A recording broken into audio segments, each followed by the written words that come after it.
where the wrestling truth resides.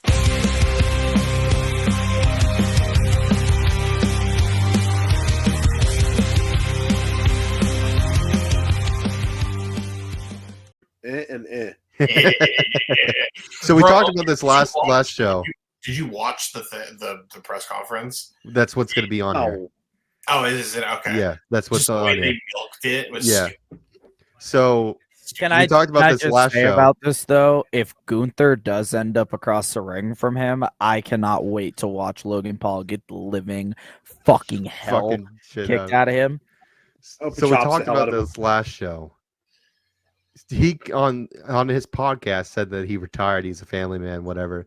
So I'm wondering if he was in contract signing or if WWE's like, what the fuck are you talking about? Here's some money. Shut the fuck up. Like you're still here. We need or you. a straight troll move. Or troll. What did I say last week? No one retires from wrestling. Yeah.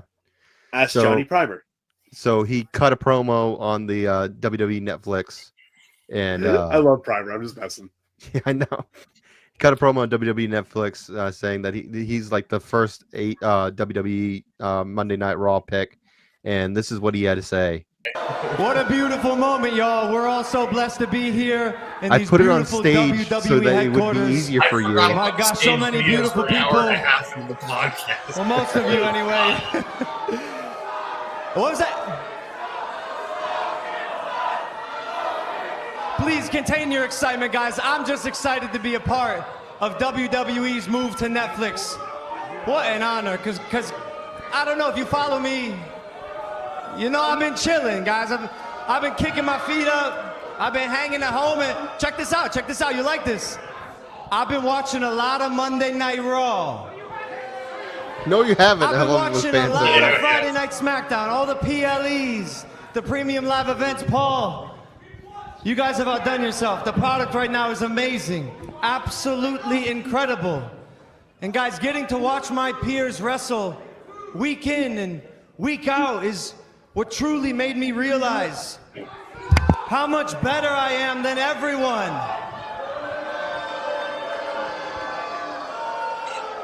Look. I will stay humble, but I am the best athlete in this arena. I was the greatest United States champion of all time. Every single one of my matches is a banger. Think about it. Mike Tyson wants to fight me. Conor McGregor wants to fight me. Of course they do. A payday with the Paul brother is a bucket list item for most all of these washed up fighters. A payday? You mean you paying off all the fucking judges and I don't refs blame when you them, win because every right goddamn now, fight? my life is like a highway of opportunities. And I can drive in whatever lane I goddamn please. So, the best part of being me is that I get to do what I love. And I love this sport. So, here's a message to the entire WWE roster. Everyone watching back there, everyone watching at home, because I know you're watching. If you have something that I want, I'm going to take it. I'm not asking permission. I am going to take it from you. And I know some of y'all in the crowd, some of you at home are saying, oh, Logan Paul's a bully. I see this narrative online. I can see it in your faces right now. Y'all look like cowards. You're pathetic. Logan Paul's a bully. Yeah, I am a bully. And the WWE is my playground. Homeboy makes me want to sleep. So look. Yeah, I'm sorry. Were we still I'm not here to take part. I'm here to take over. Your approval means nothing to me. Whether you love me, whether you hate me, crowd from I now don't on. care, Every time because Logan you're Paul still starts watching. speaking, start doing the and you Stone will Cold stay thing. watching because you are a spectator and I am a star. They're trying to. And I promise, everyone in the crowd right now, everyone watching at home, you are looking at the future WWE World Champion, and his name is Logan Paul. Also, I'm sorry.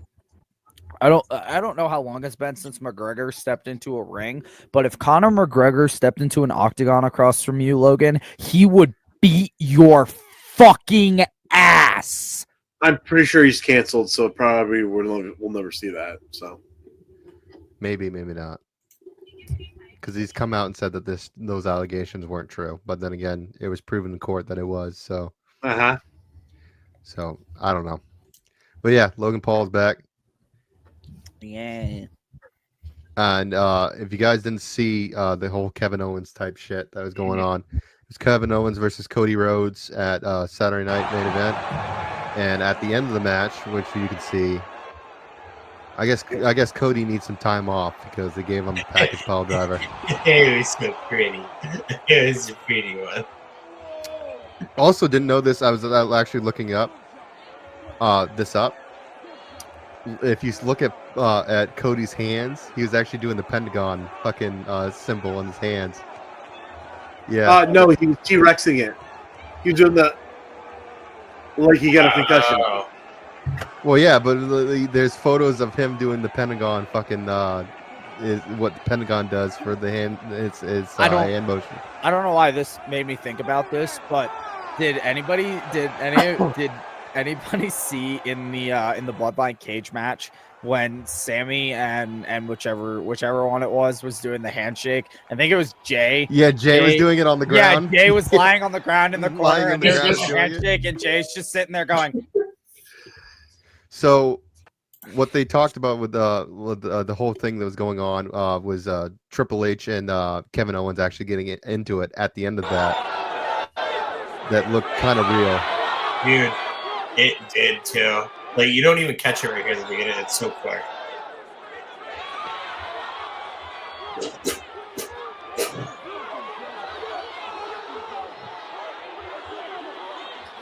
The thing is, I first of all, it'd be cool to see H wrestle another match, but he can't. I mean, his heart will. So yeah. I forgot to pull this clip for tonight, but on the Bully Ray's podcast, they were talking about this, and they said the best way for Kevin Owens to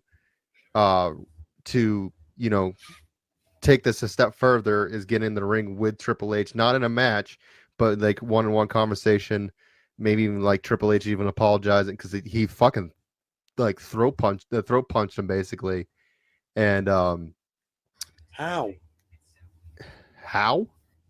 Ow! I said. Oh, sorry. ow! I said how? I'm like, how? You just fucking watched him do it. And This thing is ow. yeah, and have Triple H do some kind of like apology, whatever, and have Kevin Owens say, "I accept your apology," and fucking package pile drive Triple H. Bro, I think, oh god, that'd be dangerous. It would be dangerous, but he would go over. Do you remember? Would that be the new era variation of Orton doing the punt? Pretty much. The pile driver is a banned move. Remember this? Yes, the pile driver is a band. Yeah. The only time we've seen a pile driver, and the longest time was with Shawn Michaels and John Cena when their match.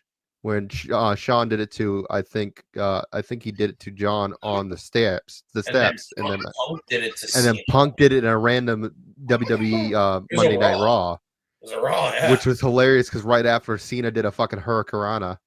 Yeah, that was when he was trying to like evolve the 5 moves of doom, and he's just doing second rope like leg drops, like shit. Yeah, it's just random shit. So it's like, oh, the fucking Punk just pulled out a banned move, and then all of a sudden Cena just Hurricanrana out of fucking nowhere. Set it up. No sense. But yeah, the way that they're setting, I love how they're setting this up because not only it's a banned move, they're showing it why it's a banned move. They're literally taking people out fucking out of injury. I don't know if it's actually storyline or not, but Randy Orton was actually hurt from the pile driver.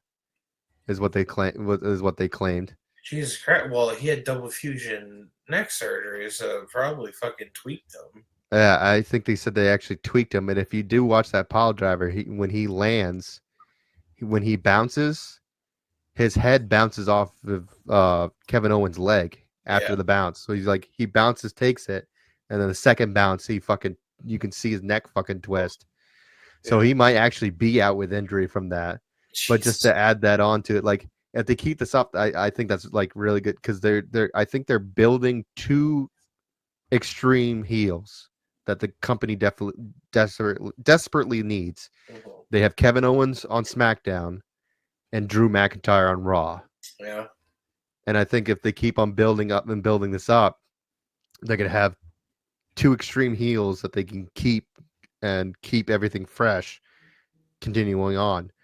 Because like we talked about this in the private chat, Cody is, when he was chasing, he was great. And now as the champion, it's kind of dry. Right. And even the fans of heels. Yeah, he needs heel. Well, even the fans are kind of like, we're kind of done seeing Cody as champion. So seeing that shit, I like I said, I even said this in the chat. I see Kevin Owens versus Cody Rhodes at Mania, and having Kevin go over, and then having Cody go on that chase again. So It's really weird, Michael. would you let me fucking set this shit up? Damn it! It was already set to preview. I also couldn't see the thumbnail. It said card image, so I thought it was like corrupted. I just wanted to see if it was So Kevin Owens wasn't invited to this Netflix special. The press conference. I think it's also funny that he's carrying around the winged eagle belt from Saturday Night Main Event. It just keeps carrying it. He just keeps carrying around. They're doing shit with that too, which is hilarious. So he interrupts. I still love that belt. I know, I do too. He interrupts the press conference to put on his own shit. Now you can play it. The true rightful WWE champion doesn't even get invited to this giant press conference. How does that work? How is it that the true WWE champion has to sneak in, terrible security in this building, by the way, and steal a microphone? Because it's all indie guys. Yeah. I belong here. We're in Connecticut. I am your WWE champion. I don't know half of them. So first off, I'm really confused that you're not doing this in a car out in the parking lot like a bum. But with that, The microphone wouldn't reach all the way here, okay? but Kevin, you're being delusional. How dare you call me a bum? I'm dressed to the nines again for you. Look what he's wearing in the thumbnail. I have to go. I'm not done talking. You want me to go? Okay, I'll go. I just need to tell you, December 26th, my first show as WWE champion in Jacksonville. No, his mic got cut. Yeah. I did want to say you're delusional because you're not really the champion. Ladies and gentlemen, that's the man who dumped Cody Rhodes on his head after Cody beat him in the main Cole's event got a lot of at Saturday balls. night's main event.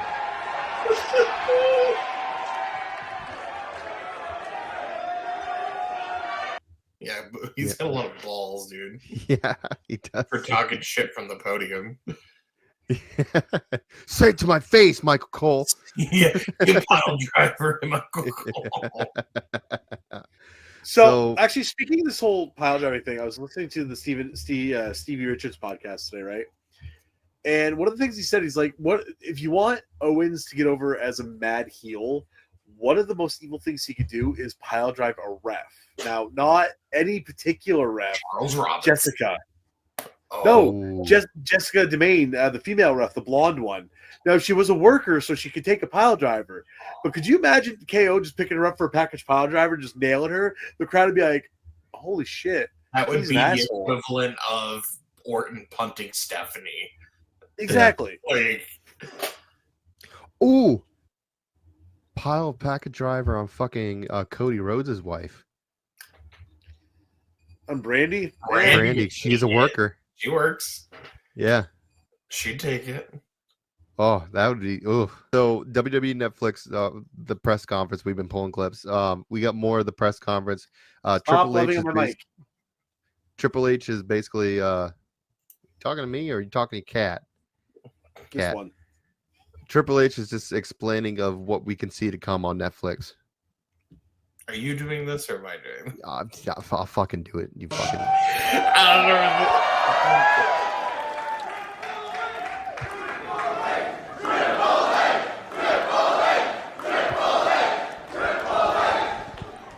I appreciate all of you being here. It's been an incredible year, and I can't think of a better place to be doing this right now than under the watchful eye of Andre the Giant. This has been an incredible year. Michael Cole said, and keeps saying, unfortunately, Triple H era, it's your era. This is the era of all of you. It's the era of all of you. 24 has been a groundbreaking year. We have set records across the board in everything WWE does, and it is because of the people that are in this building that you're getting a chance to see here today. It is all the employees that work behind the scenes. It is the people that do the production. It is the people that set the travel. It is the people that do everything it takes to make WWE what it is today. It's their era. It is the time of all of us, and it is why records are being set and will continue to be set over and over again. So please, thank everybody here.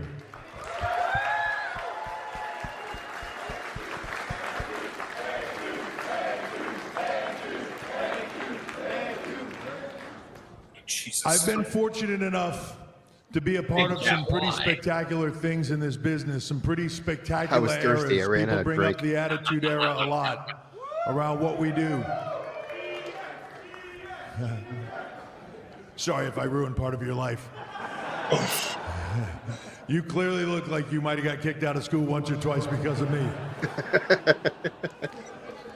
You know when you're a part of it and it is happening, you know when something special is happening. In that time frame, while we were running hard and we were doing everything we were doing, but we knew something pretty special was happening.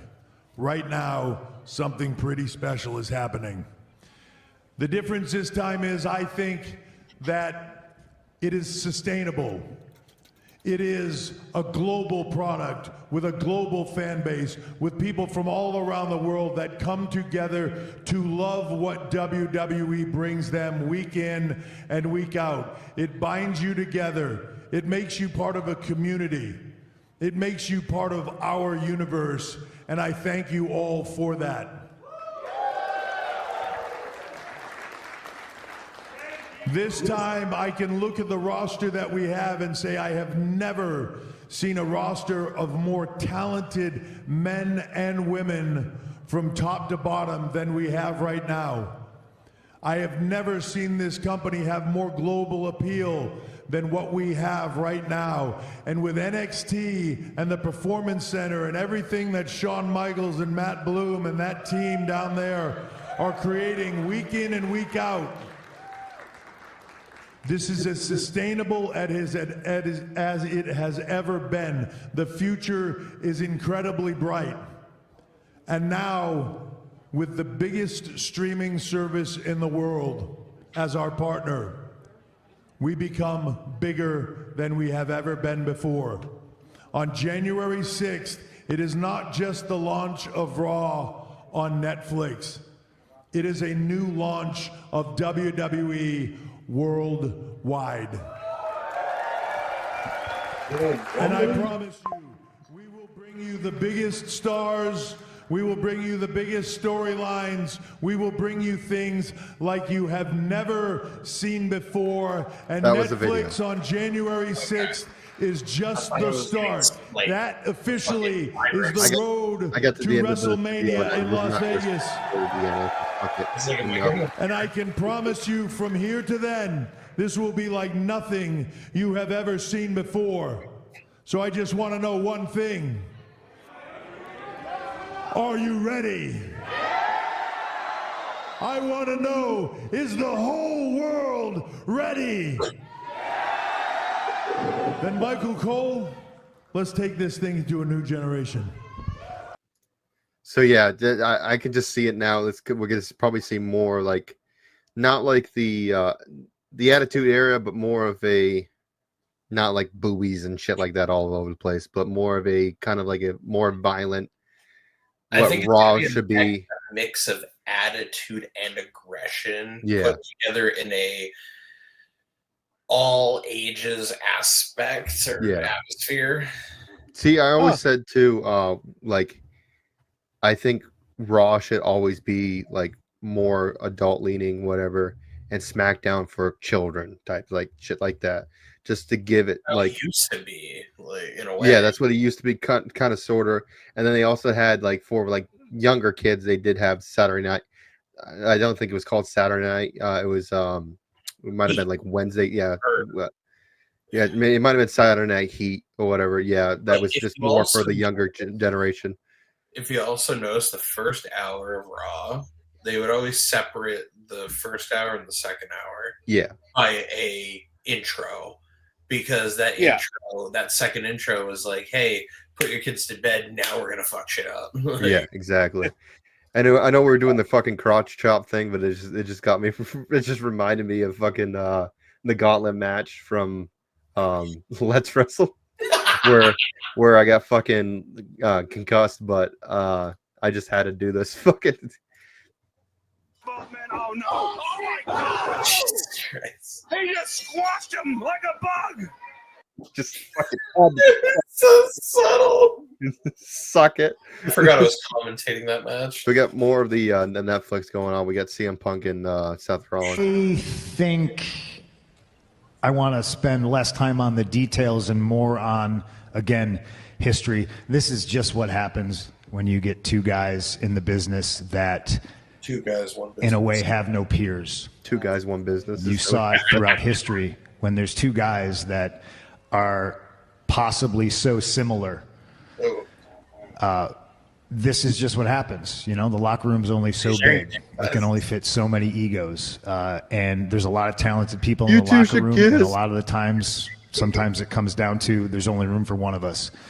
And that's how I view the Seth Rollins CM Punk situation. Ladies and gentlemen, the man who will face CM Punk, the season premiere of Monday Night Raw on Netflix, the visionary, Seth freaking Rollins.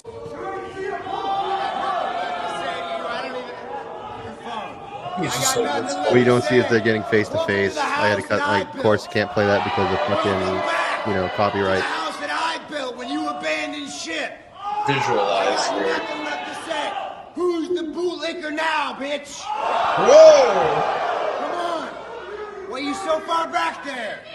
Come on. Close your eyes. Yeah. I got nothing left to say. I don't need a mic. I don't need a microphone. We can do this right here, right now. Come on. Who's the bootlicker now?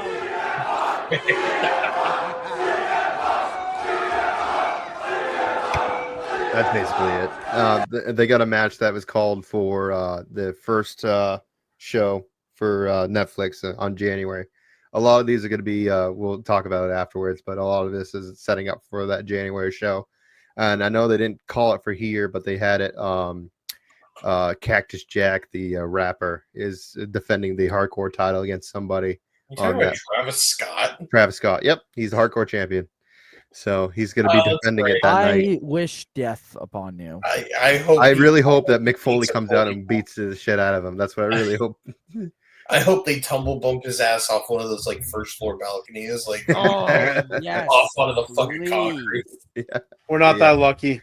Yeah. Welcome to Netflix. If we were fucking Logan Paul, wouldn't still be in this goddamn business. So yeah.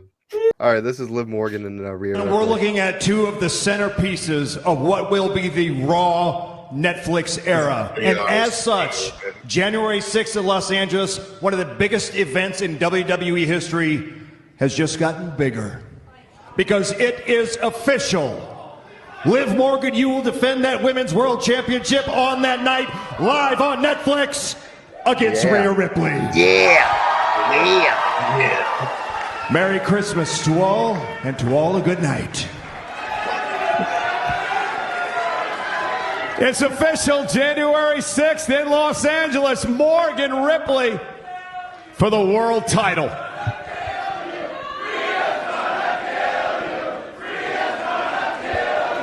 Yep. Liv, the funny thing is you say all these accomplishments but they don't mean anything. Bro, anyone could have said anything. I love you too, small child. You're disgusting! Shut up! That's so I love you too, small child. You've beaten those people, yes, you have pinned me, but you have not done it all by yourself. Doesn't even hesitate. The only reason you have that title is because I wasn't here. Because you're just not as good as Rhea Bloody Ripley. I beat you at Bash in Berlin.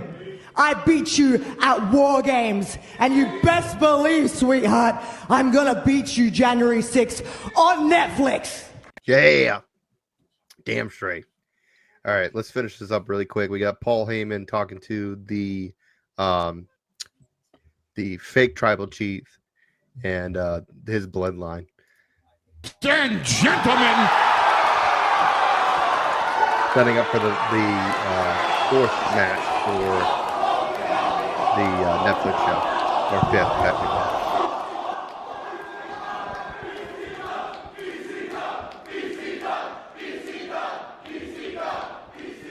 ladies and gentlemen, my name is Paul Heyman. I come out here this afternoon with a message of true honor. And I think Solo, more than anybody here, you understand that, because if you thought I was disrespecting you, you'd drop me where I stand right now. Tama dropped me where I stand right now. Jacob, for sure, would drop us all where we stand right now. I love you, Solo. Here's what's happening January 6th on Netflix. There can only be one tribal chief. Yeah. Now, in my mind, and in the mind of the island of relevancy that stands before you today, that tribal chief is the OTC Roman Reigns. But that one MPW show, that but was I will wild. give you credit, Solo. I respect what you've done. You took this entire industry and you turned it upside down. For 4 years, no one could stand up to Roman Reigns. For 4 years, no one even came close. You not only came close, you've taken the bloodline. You've taken the Ulafala. You've taken the name tribal chief. And Roman Reigns wants it back. So this isn't about just a fight. This is about tribal combat, where the only rules are, there are no rules. There's a winner and there's a loser. It's not about Alpha and Sika. It's not about Yokozuna. It's not about the Usos. It's not about Tama Tonga. It's not about Jacob Fatu. It's not about the wise man. It now comes down to you and the OTC Roman Reigns. It's not even about the promise and the favor that I owe CM Punk. It's about who is the real tribal chief. And in tribal combat, we find that out. We find out that one man is the reigning, defending, undisputed tribal chief. And the other man is just a long list of men who tried and ended up a wannabe tribal chief. Mic drop. Yeah. You know what? We did find out what the favor was, and it's a quote from Punk. Netflix. He said it was his Netflix password. Yeah, Netflix password to finish the Heels season. Yeah. I got a theory that I think The Rock will interfere with this match to set up for Mania. I think it will. I still think it's pretty dope. A fan came out and said to do a triple threat style of the bloodline. You had The Rock, you had Solos and Roman Reigns bloodline against each other. I think that would be fucking dope. that cool shit. You know, they can't book that shit. So, yeah.